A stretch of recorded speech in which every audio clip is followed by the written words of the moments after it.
Hello and welcome to a book. How exciting that you are here today. Oh my goodness, I know I say this all the time, but we absolutely have one of the best episodes ever. Today we're going to be talking about a topic that I know is a hot topic and is of interest to everyone out there, especially authors and creatives right now. We're going to be talking with Michael Woudenberg, and he is the author of some great books. He's got another one coming out. We'll hear from him about that. And he's going to talk to us today specifically about AI. Do you dream of adding your very own book to the collection of books that have already been written? Do you wonder where to start or how to finish? Does the idea of writing a book seem too overwhelming? Do you just want to polish up those writing skills or stay motivated? Do you wonder what to write about? Everything you need to help you write, stay motivated, and self-publish your own book is right here on one channel. And why? Well, because it's time to get over the writer's hump and just do it. You can write anything. Yep, you can write a book. And it's just such an exciting topic that I can't wait for you to be part of it. But before we get into that, please make sure that you like and subscribe to this channel, like this episode, subscribe to the channel, because that helps our authors out. Well, without any further ado, Michael, welcome to today's show. I'm so glad you're here. Great to be here. Thanks for inviting me. This is looking forward to the conversation. Oh, me too. And I want to tell you something, Michael. As soon as you and I booked this, which I think was a couple of months ago, really, it's Yeah, it's been a been a little bit. while. Yeah. When we booked you to be on today's show, I told my husband what the topic was going to be about. And I think for the last 3 weeks, he keeps asking me, when's the AI guy going to be on? When's the AI guy coming? So I told him today is the day, and he is so excited to hear what you have to say.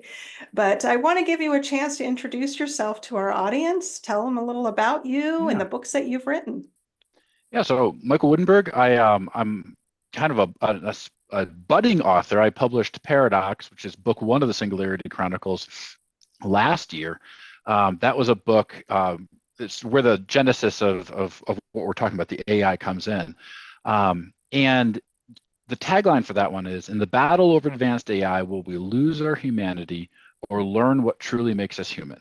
And the genesis of that book is actually from 2016 to 2018. I was part of a group called Mixed Mental Arts, and they were, grappling with the complex challenges of life. So it was much more like psychology, sociology, philosophy, theology, all these different ologies that go in there. And what I did is I blended it with technology. And so AI became a great literary foil on which to have conversations about what it means to be human. Mm. So topics like, can AI be creative? Well, it's interesting. Like it'll inflame all these conversations, but you have to pause and be like, well, how creative are we really?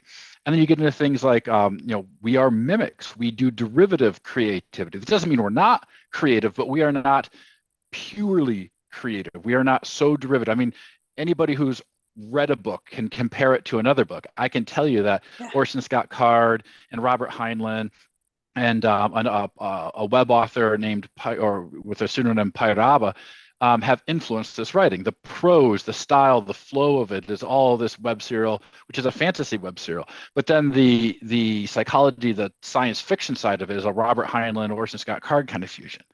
And so, but looking at the Right. creativity, looking at these different things for what it would take to make AGI, artificial general intelligence, and what the consequences are. So that was where Paradox kind of came into being a little bit. So let me step back, and I want to hand it back to you.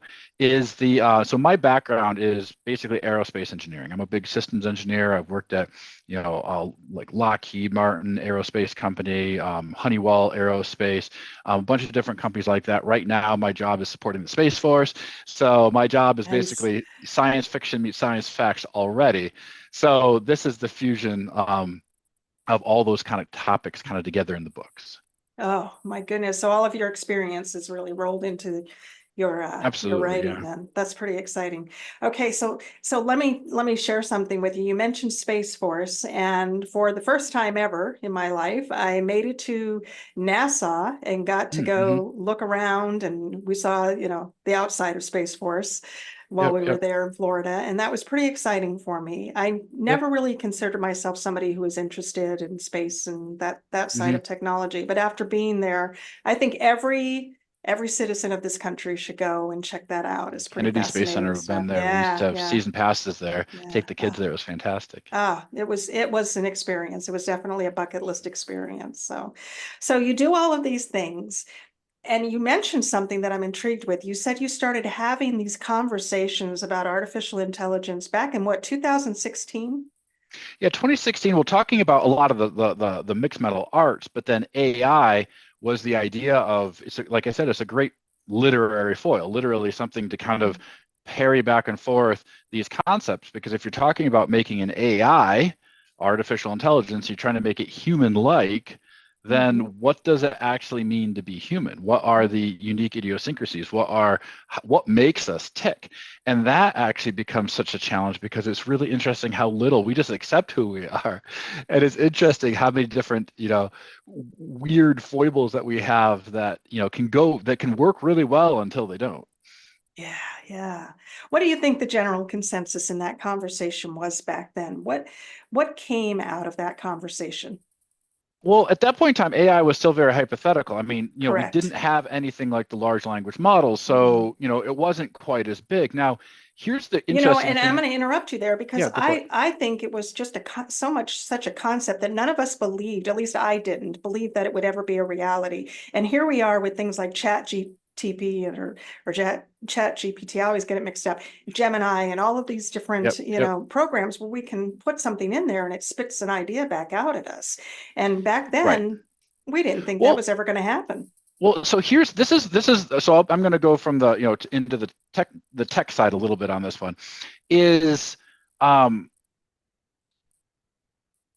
the language models put forth more intelligence than anything we've had to date. And I have to keep categorizing people. It's like, or contextualizing people. It's like, hey, you have Google, and you've been able to say, hey, Google, go do this thing. It's been listening to you. I mean, just my phone just literally listened to me, right? Hmm. And it responds, and it would bring up search results. It would set timers. It would set reminders. It would hear that stuff. It would respond back.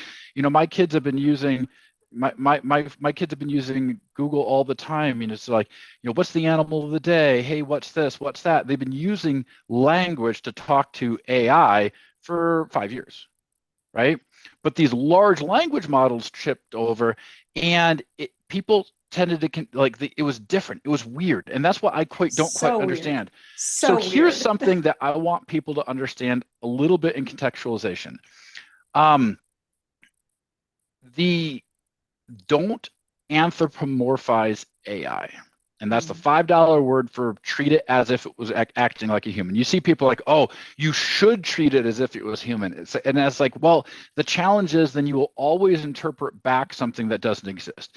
So ChatGPT, they talk about hallucinations. ChatGPT, there's two ways to do this. Humans are hallucinating about what ChatGPT is supposed to be doing, but ChatGPT is by design. There's a guy I follow on Substack called Alejandro Morris. Anyway, he writes. I'll get you a link on that one.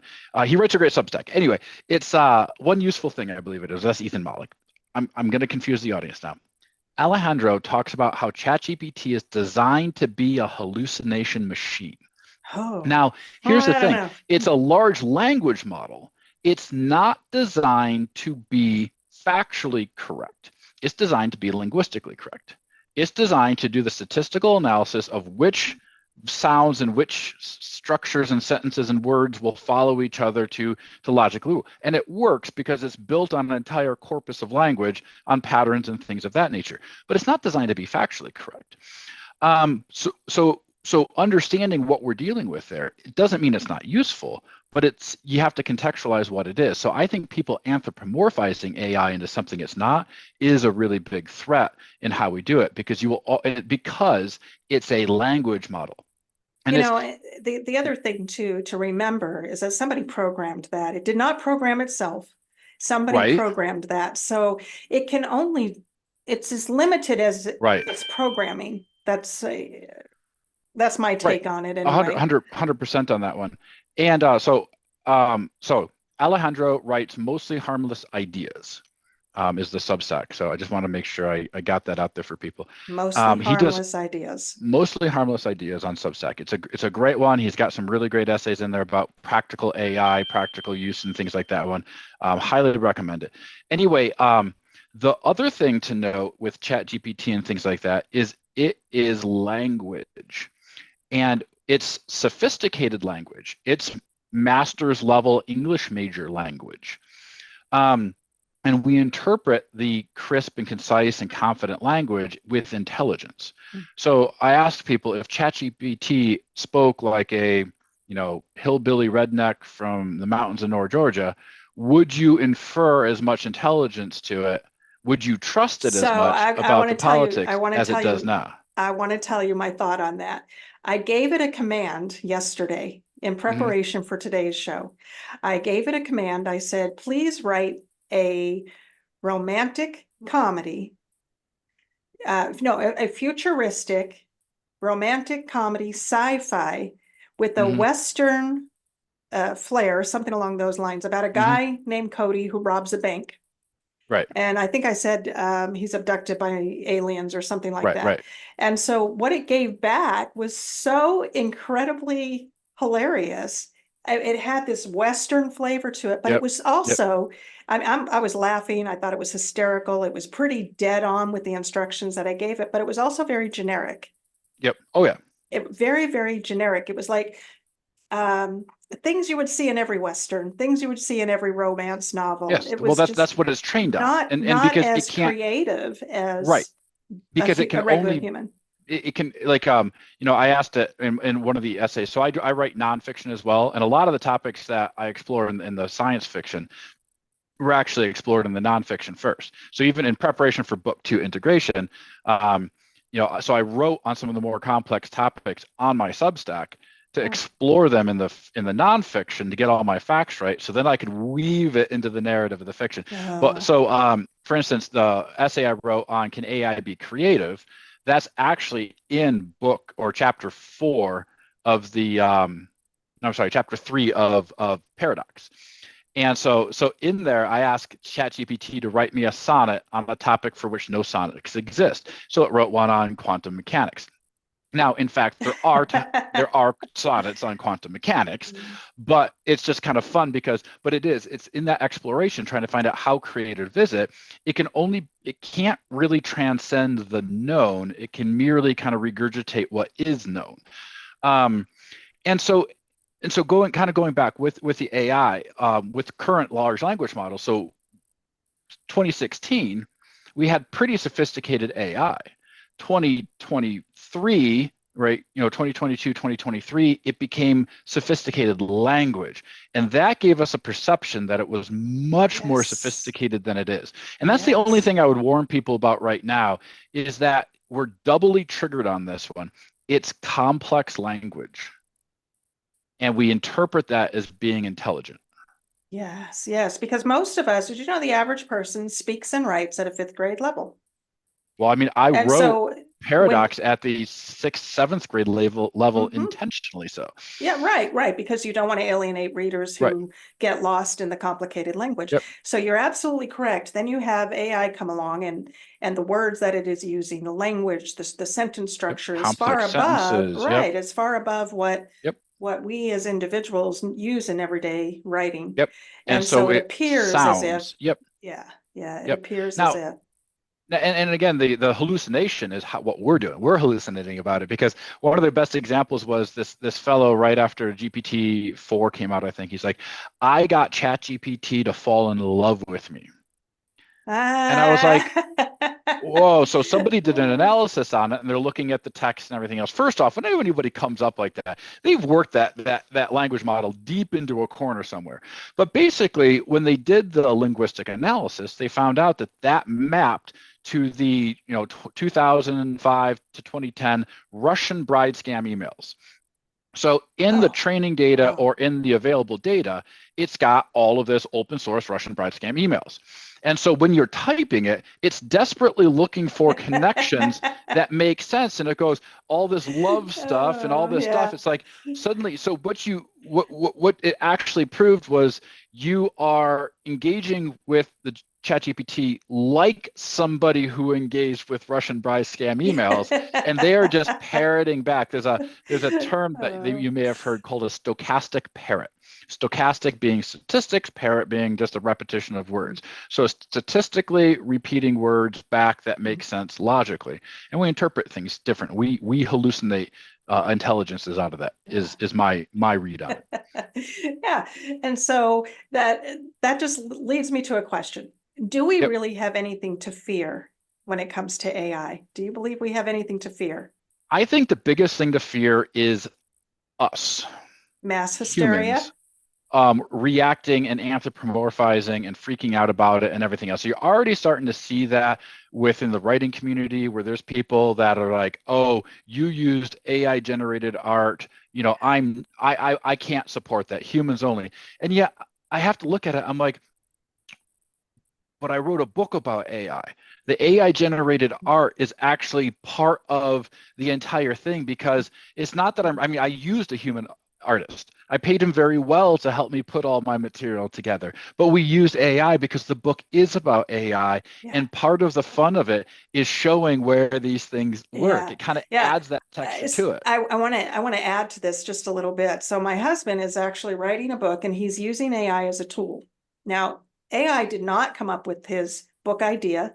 It did not come up with the plot or the theme for his book, but it is helping him with a guideline. But one of the things, like I mentioned earlier, is it's not very creative. It tends to use the same descriptions. For example, if it's Yep. describing a building, it Yep. uses the same description over and Yep. over. Yep. And so ultimately, he has to go back in and do some very Oh, serious 100%. editing Yep. in order to make this his accurate piece of work, his Right. original accurate piece of work. But it is, in my opinion, a very good tool for somebody like him who just flat out, he doesn't have time to see, he has all these book ideas, but he doesn't have the time or even the writing skills to sit at the computer for hours on end and Right. get this Right. book from head Well, to keyboard.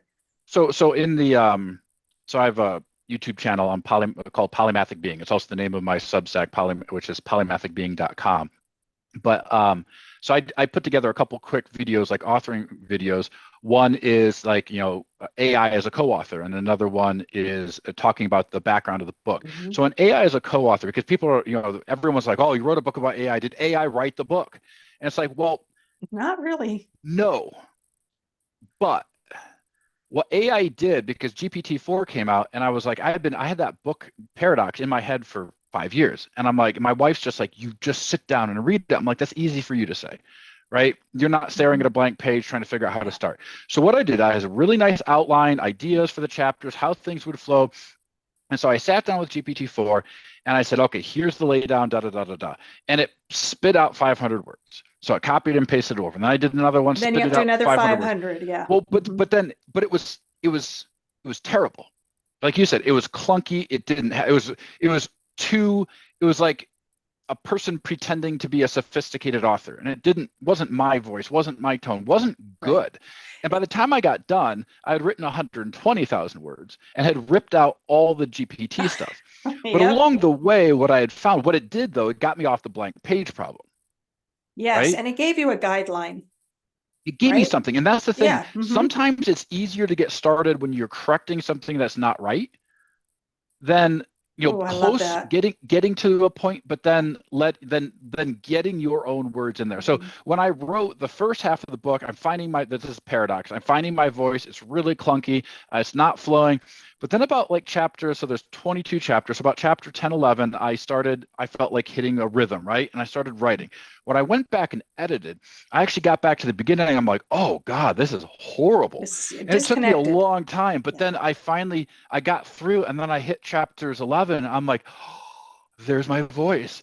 And so So then I would go chapter 11, chapter 1, chapter 12, chapter 2, and I would pull the voice back and work it through. By the time I got done, there was no more AI prose in there because it was not good. Now, where it was useful, scene generation. So instead of Absolutely. getting the same description for it, you can say, hey, be a little bit more descriptive in your thing. This is a Western building with a fake front facade, da da da. Expand on the details. I had an example, I could have done all the research and written an example on kintsugi, which is a concept of Japanese porcelain repair. And I have this is chapter 5. I have this in there.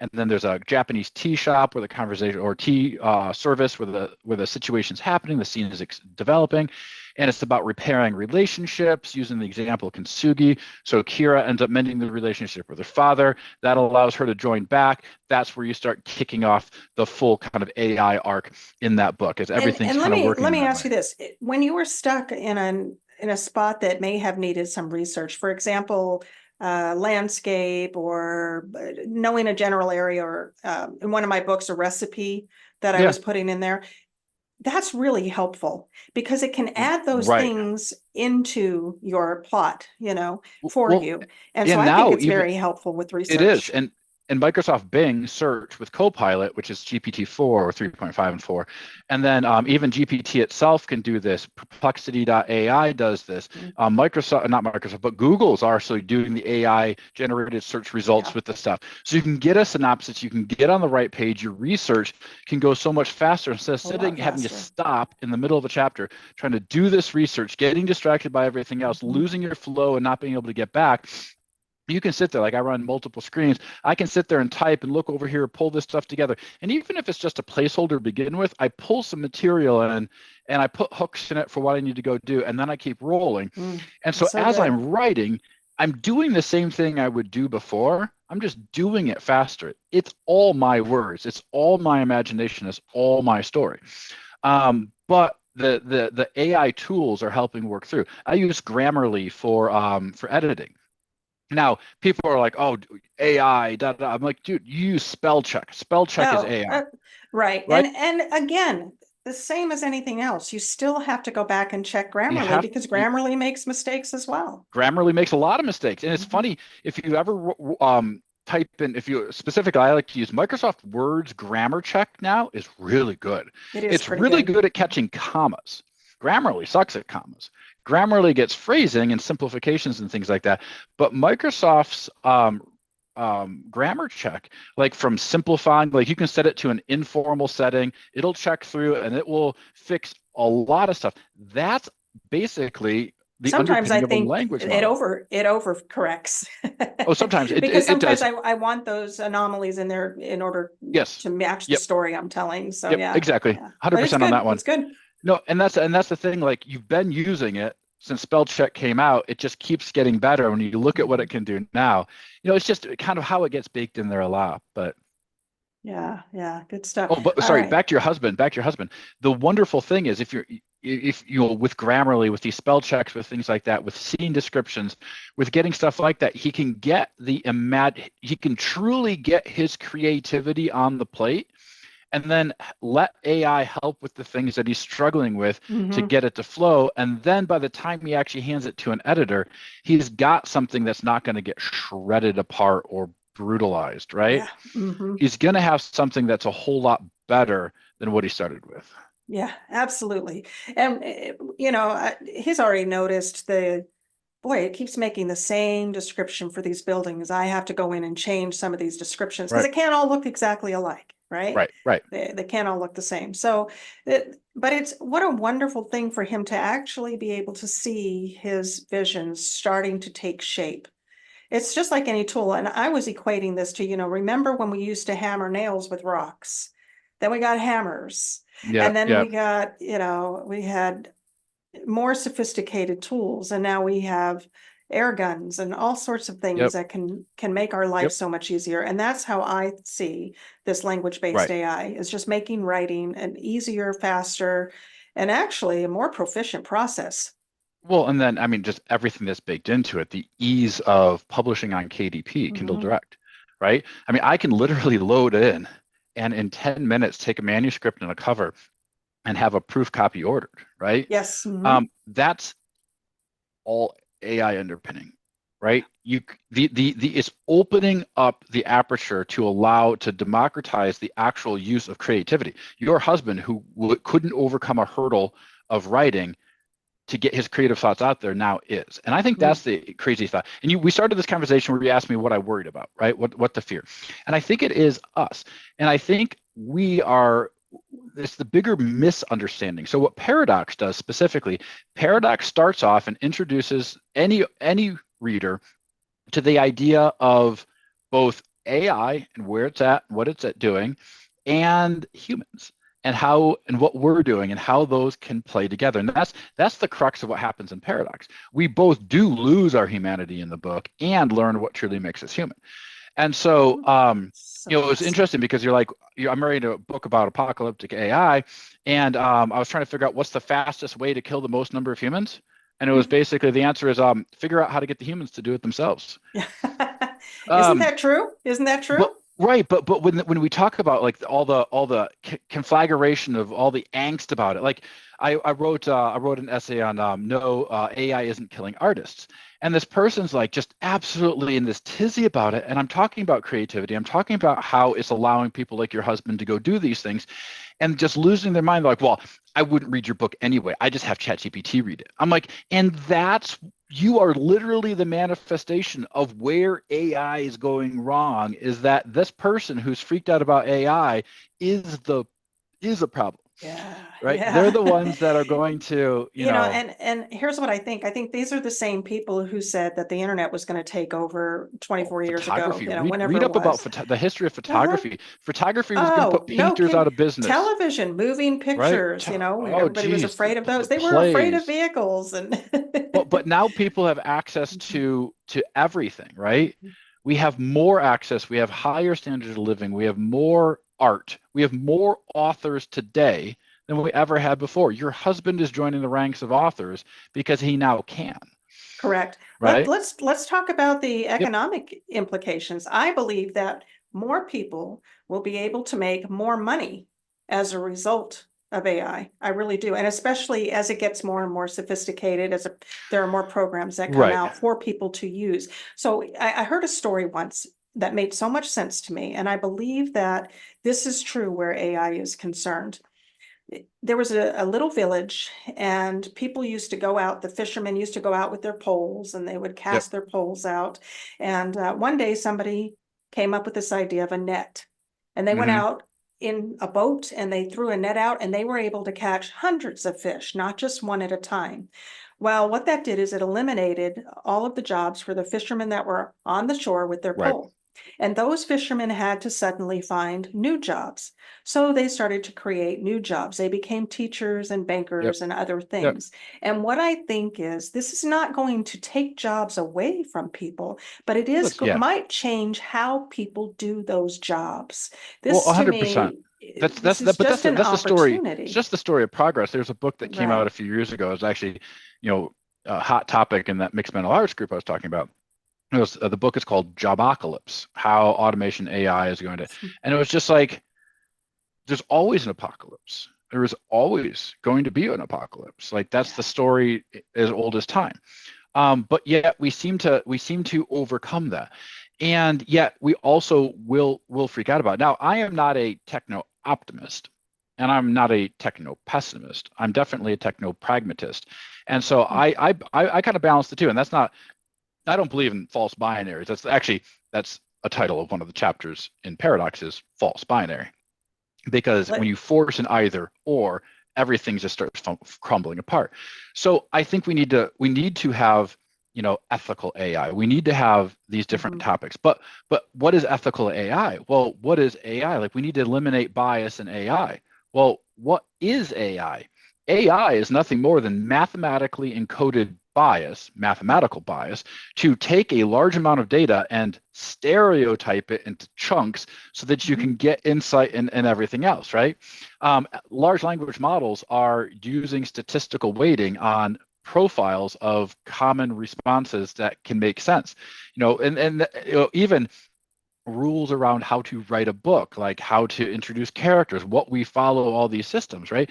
Those are our groupings. Those are kind of that algorithmic, right? You can see, you think about it in that sense. So AI is just algorithmically encoded bias trying to do it. Now there's actually 3 layers of bias in there.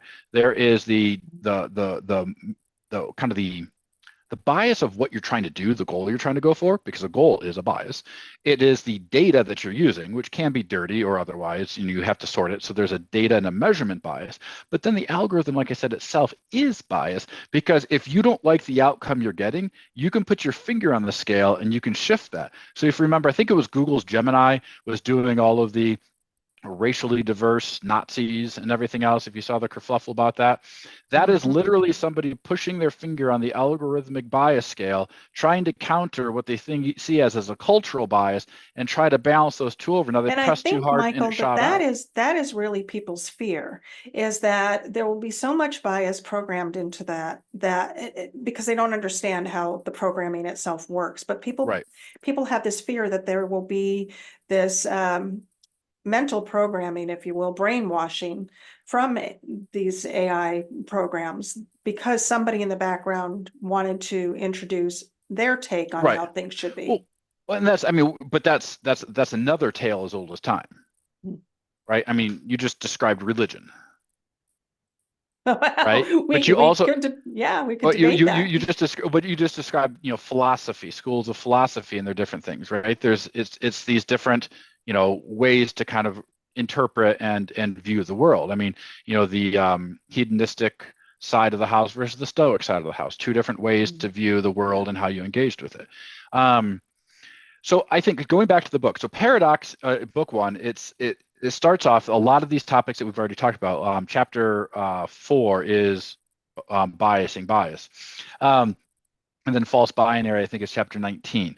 But it goes through these different topics on what it means to be human and kind of helps people understand in this spot. It's a AI adventure, like truly. So I'll give you a little synopsis on this. So Kira and Noah, brother and sister, their mother is dying of cancer. Their father is a leading AI researcher. They figure out how to upload, basically, let's just say, the consciousness of their mother. And so the goal is then, how do you actually animate that into a cognizant AI? So Noah takes a bit more of a naturalist approach, I like to say. He's apprehensive about this, he's opposing that sort of an action. And Kira kind of follows in her father's footsteps and helps do that. So that's kind of that tension as it builds in. What was interesting, so going back to writing, something that I heard just before I started Paradox was that good writing should surprise the author. I was like, holy crap, that is such a good sentence. Isn't that true? And Noah surprised me so many times. And in a good way. Every time was like, okay, that's exactly what needed to happen. I didn't even plan for that. So it builds up into a tension. There's a split at the end. The humanity decides to reset itself, basically 4,000 years into a new Bronze Age. And then the AI leaves and heads off into to forge their future in the stars, I say. So that introduces the second book, Integration, which is coming out when? Next Wednesday. So Wednesday the 8th. I'm going to put you on pause right there because I want us to get to share that. But before we do, we're going to go take a break and hear from our sponsor, and we will be back in just 1 minute. Hey everyone, are you stuck trying to figure out how to finish writing or publishing your book? Well, let me tell you about Victory Vision Publishing. Victory Vision Publishing is there to help you cross that finish line. They have package plans that are tailor-made just for your individual needs. They have learning opportunities where you can discover ways of overcoming some obstacles that you might have. Adam Fleming is a wonderful CEO, and they are a fully staffed team just waiting to help you edit, layout, maybe make a cover for your book. Go ahead and join their email list and check out some of the wonderful books and wonderful authors that they have already helped get published. Yep, Victory Vision is definitely the way to go if you feel stuck and just want some support in getting your book out to the world. You're only one book away from changing the world. victoryvision.org. Okay, we are back. We've been talking with Michael Woudenberg, and we've been talking about AI and his book. And you have a new one coming out that I am excited about. That's coming out next week. Is that next So it's week? coming out May 8th, Wednesday, May 8th. May 8th. Okay, May 8th. So I really want to be able to share with everybody about this book. But you were talking about paradox, and then your next book Yep. So the is next book is Integration, book 2 of the Singularity Chronicles, and the tagline there is oh, I'm just blanking on this one. Basically, freed from a human body, will we you know, I would there we go. Freed from a physical body, can AI consciousness shed human limitations? So this is what yeah, happens this when is you're such still good working on stuff. your tagline. Yeah, it's So great stuff. did you want to go ahead and watch that the promo Yeah, video? okay. So Michael has a trailer to See both of them. to both of them, but for sure I would like to see the trailer for integration because this is the one that's going to be coming So go out. ahead and do the And so we're widescreen gonna first. you Do want to that do that little, one? yep, no, yeah, do that one, but see, yep, right there. Hit that There and we then hit play. go. There we All go. right, let's go ahead and get that.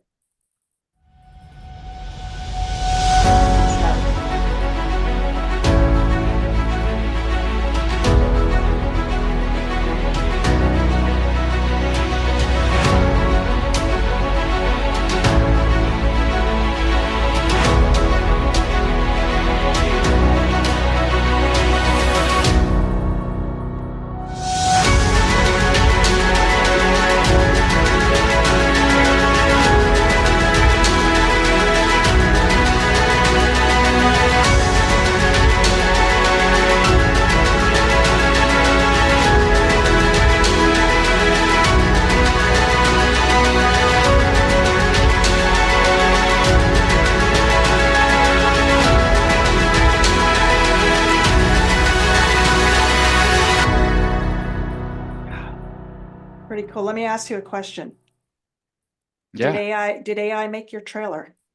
So we used Midjourney Midjourney. Okay. to do the images, and then we used runway.ai to do the little animation, to do little 4-second clips. Yeah, But then I built the trailer, and everything else that goes with that. pretty cool. It just kind of makes getting the concept out just a little quicker and easier. I mean, it's still not. I mean, it still takes several hours to put one of those together. Oh, yeah, I did a trailer using, I can't remember. I think it was in video, I think is what I Mhm. used, something along, I don't remember now. And it took some time. I mean, you still have to really work at it. And that's the thing, I Yep. think people think that you just tell AI, make me a trailer and it just knows what you want. And that's not it Well, at even all. Sora.io. There's So stills, what's yeah. what's funny is so if you go so scroll down just a little bit to the cover. So the interesting thing about the cover is I was trying to animate that slightly, and the weird thing was because it kind of moves. You can see it's moving forward. The ships are moving into the final position from the cover, but I had to start with the end, so I had to use runway.ai and get it to go backwards, and then I Oh, had to put it back okay. in another one to convert it to go back forwards. Uh, But this is where the creative side comes out because AI is not smart. It can't. You have to understand what you're looking for. You have to understand how you want it to look. You have to understand better ways to phrase it. You correct. actually have to understand words really well to be able to use the right word because it's not smart enough for you to use a dumb word. Um, but what was interesting is it's also not smart enough. So most of those, I have multiple different attempts at trying to get that where it would just like take the ships and just blah, morph them into a blob. I'm like, that's not at all Yeah. what I asked for.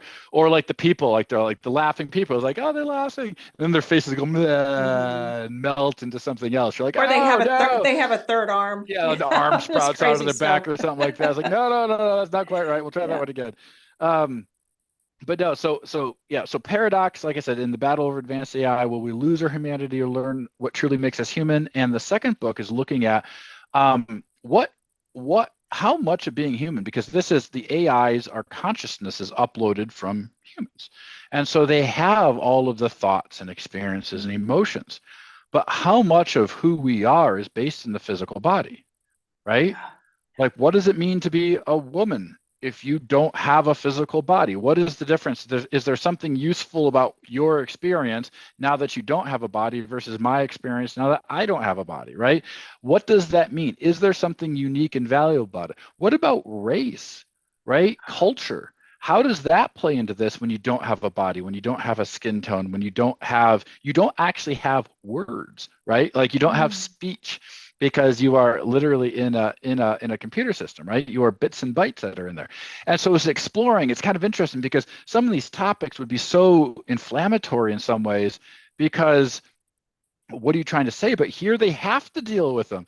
They have to have these conversations because they are carrying this experience, but they don't have that physical body. And it was Oh, how really fun. interesting trying to figure out how to play with that. So it ends up there's 3 arcs in book 2. So arc 1 is Kira, and then the other there's 12 AIs total that were animated. Um, Kira, and then her mother, and then 10 others, and they're trying to figure out how to take the next step. Let's say, get out of there. And the antagonist in this one is Odysseus, and he's just trying to do things. Just let's be better. Let's just go do these things. And he ends up creating, a tension at the end of chapter 6, which then splits the group into two. So Kira gets basically blasted out into space, and Odysseus stays near Earth. And so the second arc is following Kira as they're going out into space, trying to figure out how to get back to Earth. So kind of true classic sci-fi, and they're basically exploring and kind of colonizing the nearer solar system, or sorry, near inner galaxy, the interstellar cloud they call it, and then figuring out how to get back. And then Odysseus ends up kind of falling victim to wanting to kind of regain what he had lost as a physical human. Oh And my so then goodness. the third arc follows Odysseus and what he's doing on Earth, and then it kind of fuses back together as it goes. So it's kind of fun. It's another exploration of AI, and again, what it means to be human. What such a fascinating way of taking all of this and putting it into fiction, but really making your reader think, right? Hmm. I mean, you're giving the reader something beyond just entertainment. And I think that Oh is yeah, just yeah, incredible. So I have some questions for you. yeah, absolutely. I want to know your writing process. Are you somebody who outlines everything? You already talked about how you used AI to Hmm. kind of help you with some framework, Yep. but or are you like I am, and I get the feeling you just sit down and just go for it. What pops in, pops out. Yeah, so I don't do, there's a lot of people that just love world building. And Yeah. I didn't do a lot of world building. The world gets built as necessary to move the plot and enrich it, right? I don't even get into really high detail. Like a lot of people get lost in characters and you're like, "Oh my God." Like I don't need to know Character all the development. backstory. So the characters get developed. So in Paradox, that Kira and Noah are the most developed characters. They're my two A characters. Everybody else is actually a B character. And I tried to keep that, not that they don't, like, people really resonate with the characters as well. Not that I just didn't make character like backstories, all these other things just naturally kind of came about with the story. Right. But I I hear also that. tried to be, and this is something, this is psychology 101 as well. I'm always curious when people describe how they view the character because I don't describe the characters that much. Like one guy, Ethan Odihambu, you only know him by his name, his position as a researcher, as a AI scientist for the antagonist organization, Prometheus Guard, and you know him because, well, you assume ethnicity based on the name. And then it's confirmed slightly, but only in one throw or reference. And so it's just interesting how people will build these entire models in their mind of these characters, and I don't have to, right? I Yeah. don't have to tell you how to imagine this Oh, character. no kidding. Yeah, I think it was can't remember who it was that talked about over description. And Yeah, it actually ruins it for the reader. We want to get sometimes, lost. We yeah, want to be able to use our imagination as we read a book, but if it's over described for us, then it sort of yeah. takes us out of that imaginary place and almost into a factual Well, now, realm. now the one genre that the people do like the hyper fidelity descriptions is romance novels. Yeah. Well, and there's I'm not saying there isn't a place for No, right. And because it. one of my bigger critiques for like Robert Jordan in The Wheel of Time is he gets into this really descriptive details, and it's kind of nice for the first two books, but then by the 100th time he's talking about the banners snapping in the breeze and the stamping horses and the smell of this or this, whatever. You're like, I okay, get it. I we're get it. done. Yeah, Like I let's get move it. We're on. Yeah. okay. Like four So pages so later, I'm done. so you asked about, so I like to have the arcs built. I like to know where the structure of the book is going to go in general, kind of some bracketing things. Um, I have notes where I have, different topics I want to hit on. Book one was more structured than book two, starting off with. But then I kind of like I said, good writing should surprise the author. So I start typing, and all of a sudden the conversations start flowing. So for integration, I wrote essays, and even paradox essays got formed in there. So I can use those as templates and move them around. So there is a decent bit of pre-work, but then there is the fly by the seat of the pants. There's that flexibility to not have to then have everything detailed, like get it locked down to a point and then allow for the flexibility of that story to tell itself. And that's what I found the most interesting, is how much that story starts to emerge, and the emergent properties are really cool. A great So emergent that, property, actually, my daughter she's 11, she read Paradox, and then she wanted to and then my kids all started writing their own books, so we're working with them, and let them use the AI image generators because they're writing their book, and then I let them use the AI image generators to create art for it, and that gets them all motivated to go do more. But during the story, because these are AIs as an integration, AIs uploaded from human consciousness, my daughter was like, you need to have a cat in this story. And I was like, a cat? I'm already like halfway through the book. I'm like, how am I going to work a cat in how do there? I And then it introduce a was cat? funny Yeah. because like literally I'm working this chapter. I'm like, there's here's the cat. And the weirdest thing was I never planned for a cat because the cat's in the code banks. The cat's an animated AI cat, because the same way they were doing animal testing to Oh. upload consciousnesses, and they did human testing to upload consciousness. So they had a cat model in there. So then it makes sense. It's not like a big jump, but you have this. Then the cat is doing what cats do, but inside the code modules, and then Mhm. ends up becoming a much more influential character than I had actually anticipated. Okay, so Um, my mind, just because I haven't read the book, my mind just went somewhere. So does the cat become a pet to those that are in the modules? Yeah, so the cat starts off as the pet to those in the modules because they're talking about creating AI progeny, and one of the characters he's like, well, how about we start with a cat? And he's like, well, is that just a simulated, like avatar or a simulacrum of a cat? Oh, no, this is a real animated, just like us. It's a real cat. And so, well, somebody just made the description the other day, and I think it works. In Buzz Lightyear,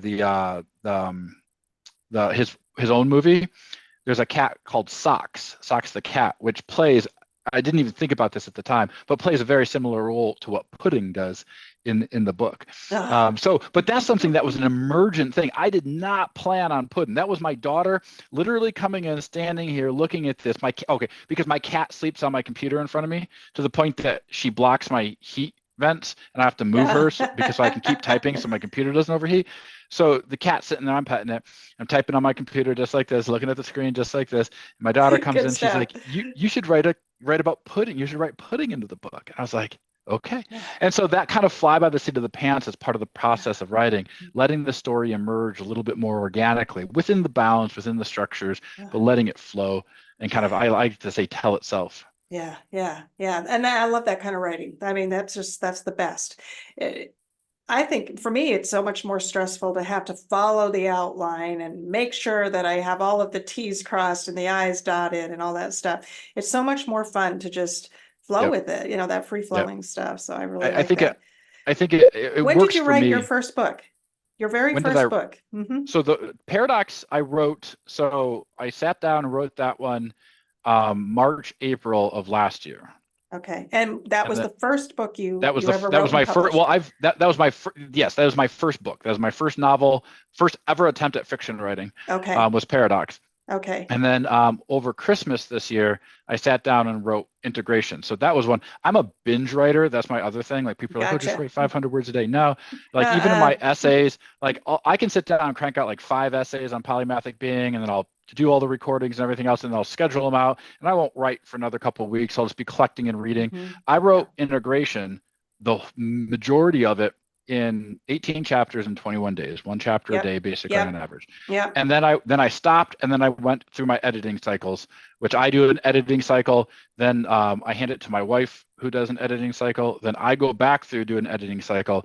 Then I give it to my brother, who's a monk at a monastery in Chicago. He's a Benedictine monk, and then he does an editing cycle, and that's the final one, and that's where we're ready to go with the publication. Yeah, awesome. Okay. So that's a great thing. I'm glad you pointed that out because I always tell people make sure you get a second and third if you can set of eyeballs on that manuscript Oh, because things that absolutely. make sense to us while we are writing doesn't Yep. necessarily make sense to our audience. 100%. So yeah, so 100%. that's a And great thing. I love it. yep, So okay, so you get it published and did you already have a pretty good understanding of how to go about, do you self-publish? So how did you I did. know, what did you learn No, in that process?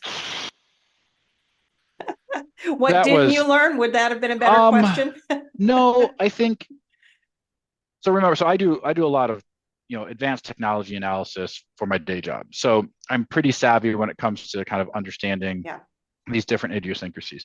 So it was part of it is just trying to figure out like, okay, when you're self-publishing, you don't get the benefit of you'll never be on the New York Times bestseller list because they only Right. go through publishing houses. It's Mm-hmm. really hard to keep track of all your sales. It's really hard to do the promotions and things like that. It's There's just so much information. So what I found out in just a lot of research, so I publish Ingram Spark for to be able to get into indie places and everything else. Correct. Um, but I only do a physical copy through Ingram Spark because they it's horrible for ebook royalties. Mm-hmm. Amazon is kind of my hub. So I have my ebook and I have my paperback in there. I did a hardcover originally. I was like, oh, a hardcover, but then I was like, okay, I'm stupid. I'm just going to do soft covers from now on. So it's only available in soft cover now. Looks really good. So I have the paperback and I have the ebook there. I use draft to digital for like almost all of my other distribution for all the other ebook channels, except for Barnes and Noble carries the ebook Okay. because that's Nook. Yeah. And so I'm I could do a little differently, but that puts me up higher in the search results on these different places. I want to go ahead and pull up your site again because I want people to have that visual. I want them to know. So if you go over to the singularitychronicles.com, and we will leave that link in the description of this video, then you can find these books and you have all of the links here where people can go and purchase them. So you Yep, have Amazon, you have your Barnes and Noble. Yeah, you've got all kinds of links here and it's very intuitive. Great website, a little bit about you. They shouldn't have any problem being able to go find that book. yep. And if you scroll Um, all the way down, there's also the link to get you to polymathic being, which is where like I said, if you click that quick and go let's do there, that real quick. um, just go, let me read it first down below, unless you want to subscribe. So right underneath where it puts your thing, just don't, oh, you can do that. That'll work too. Go down and just scroll down, just do the, sorry, none. Over there on the right, just do none for right now. And then, yeah. Ugh, I hate this. Skip at the bottom. I Nope, got nope, nope, nope. my, Go underneath that, continue and go skip. we're gonna Underneath, skip there. und There we go. skip, All skip. right. Just, oh, I hate this. This is the biggest bane of please let you go in now. There we Okay, go. so Okay. this is my nonfiction writing. And so if you scroll, so judging a book by the cover is actually a fun one, talking about how I had to change the cover of Paradox Really? after publication because of how the original cover was going. But then you can go down there. Yeah, so this is just a nice, if you ever want to know a little bit more background behind an author's adventure of cover art, if you go down, you'll see the original cover for Paradox. So you This can was the see, original no, no, cover? no, keep going, Oh, keep keep going. going. Keep going. So this is Oh, okay. these are mock-ups, mock-up, mock-up. Keep going. This is the original cover right there. I like it. I And like then, it. but people were like felt more like action and adventure. Oh, yeah, yeah, than yeah. I can see sci-fi. So I that. needed something a little bit more sci-fi focused. But anyway, Yeah. it's just a Okay. fun story behind that sort of thing. So if you go back, you'll see I wanted to give a little bit Back of a up. plug to Go back. yep. So if you scroll down just slightly, keep going. Chaos and Order and Rediscovering the Goddess. Those are my two explorations into topics that I wove into chapters. So one of my chapters is the feminine divine, and another chapter is called Chaos, and it's exploring the masculine and the feminine aspects, as these Mm. AI are trying to deal with what it's like to be without a body. This is the nonfiction exploration of that then I weave into the fiction. So when you read this, then you read the book, you'll actually see how that essay actually flows into the Wow. narrative of the story. That's great. I love it. I love it. Okay, So that's kind of part of that process so you're asking we'll make about. sure and leave the link to Yep. this as well in the description. Yep. So polymathic being, I love this. This is pretty cool. All right, we're gonna go ahead and stop that share, but we're gonna leave those links in the description. So you get your very first book published, and Yep. it comes. You get that very first copy. You're holding it. Tell Yep. me about that feeling. We've all It's felt it, but it's describe it if you. incredible. It is unreal in some ways. And I'm still like, I have the copies behind me. I've got my proof copy for integration, right? But being able to say like, I've got books, right? These are Yeah, things I can open it, I can look at it, I can see my thoughts, my creativity pop out. I can look at this one, you can smell it. That book smell. It's like, holy shit, this is mine. It's got my name on it, right? It can sit on a shelf. It's just like it's unreal when you actually get that copy. And I will say, I think there's that, but then it's the feedback from people who read it and they're like, holy crap, like I knew you were good at the nonfiction writing, but like I had a buddy who was just like, I started reading it, I got distracted with a bunch of things. I was like, man, I got to sit down. He's like, I read it in like 2 days. I could not put the yeah, thing down. yeah. It was amazing. It was the best ever. And That's so so that's awesome. that's where it gets to the next level where you know the story is sticking a landing, and Mhm. that's even better than getting that first copy. Yeah, yeah, yeah. Oh, I think there's nothing like that when you can actually have it. And for me, it was that feeling that I now have something, probably the most valuable thing that I have to pass down to my Mm-hmm. children, it transcends Yep. cars and Yep. jewelry and money and all that stuff that over time can disappear. But these are my thoughts, and I get to Yep. pass those thoughts down to my grandchildren now. And Yep. so there's nothing else like it. There's just nothing like it in the world to be able to And say that you did it. yeah, and again, like yes, and like I said, but and that legacy, that there's that legacy there, but there's also the legacy where I'm not trying to be, well, hubris. I'm not trying to be hubristic. Hubris is one of the chapters in the book. That's it's what goes wrong. But it's hearing back from people and hearing that it helped them understand themselves and it helped them understand AI, Mhm. and that it was fun and it was a great, Yeah. fun, adventurous read. And that's where it's just like, okay, that's even better. Like I said, Yeah. there's the Uh-huh. book and then there's the Yeah. okay, good. Yeah. Yeah. But There's just so many layers to oh, what goes 100%. on after you get that book published. So it's pretty Yep. cool. No, it is. Well, we're gonna start to wrap things up here. So let me Yep. ask you this. We talked about, and I just feel like we don't have as much to fear from AI as the world might think, Right. because they just don't understand it. I don't think it's something to fear. I don't think it's something to shun. I don't think it's something to shy away from. It's here, and it's only going to get better as things go on, but I don't think we need to be afraid of it. Um, Yeah. It's like a tool. It's it's a the tool. It's simplest term. just a tool. I It's mean, a I very can I can sophisticated use tool. I can use a camera and capture wonderful memories that my kids will cherish, or I can use it to take compromising pictures of a coworker and blackmail them. There you Right. go. I love And the I think where analogy. Yeah.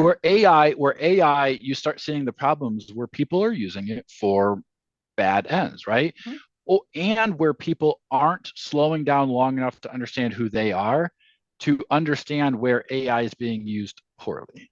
right? Mm.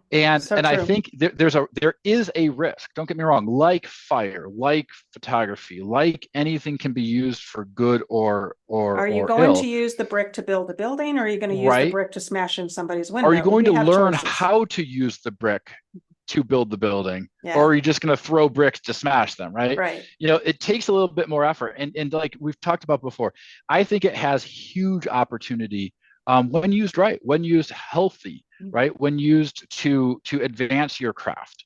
And I've seen it go horribly wrong. I see horrible LinkedIn posts or this. I've seen AI generated books just swamping, and it's like, okay, and it can be used for bad. And that's but again, like any tool, it's that cognizance of understanding how to put it to the best use is how I'd say that. Yeah, yeah, yeah. So if you could leave our audience today with just one piece of insight regarding AI, and especially in light of the fact that you've written about this, Mm-hmm. what would that be? What would you like for people to know? Learn who you are. Learn who you are. Wow. And when you do that, you'll understand first off, you'll never go wrong, and you'll understand you'll understand life and AI and all that other stuff so much better. Yeah, But learn who you are, and that's going to make all of this so much better. yeah, absolutely. Before I let you go, I want to ask you something. Have you considered, or have you maybe giving a class on how to appropriately use AI when it comes to Uh, writing? Have you Actually, considered I that? did that. I've actually done one. Oh, you I have? did it Okay, for a okay, local authoring club that I'm a member of, okay, and just kind of the most of the topics, not explicitly like step by step how to go do it, but more the introduction like we had about the creativity and the different okay. things like that. So the general overview. And one of the problems with the step by step is that the tools are changing so fast that even if I had done the steps I used for Paradox, it wasn't the steps I used for integration Mm. 9 months later. Oh, yeah. Well, even 2 months later, just last month, there were so many things that came out that I started exploring, and I said, I think I'm going to wait just a little bit because as soon as I tap into this one, it's going to change. So, Well, the yeah. difference between if you watch the preview video for Paradox and then you watch the preview video for integration, Mm. integration looks epically better Yeah. than Yeah. because we're able to do so many more It's cool things with so it. much more, so much more. You're absolutely right. Well, Michael, it has been a pleasure to have you here, and we're going to do this again. We need to have this conversation again because things are changing so much. And I think it would 100%. be interesting for us to go back, say 6 months from now, and reevaluate, what was the conversation like today and 6 months from now? Are we talking about something else? And I don't mean just you and I Yeah, mean, yeah. as a society, are we discussing AI in a different way in 6 months? Because it's possible. We'll Yeah. see. And I think we're starting to see the temper on it. And I would love to do that. Let's definitely get that on Yeah. the schedule Yeah, for and sure. and For see, sure. because we could also go through a little bit more, we could almost do one of those classes or tips and tricks. We can put We stuff should, together on what absolutely. works. Yeah. Maybe what we could do is bring your husband in, and Yeah. then we could have that conversation about him Okay. writing with it and things like that. That could be I fun just, too.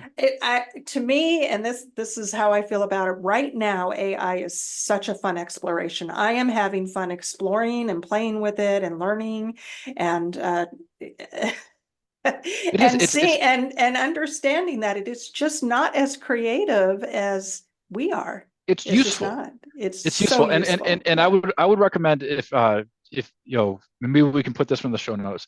The essay is can AI be creative?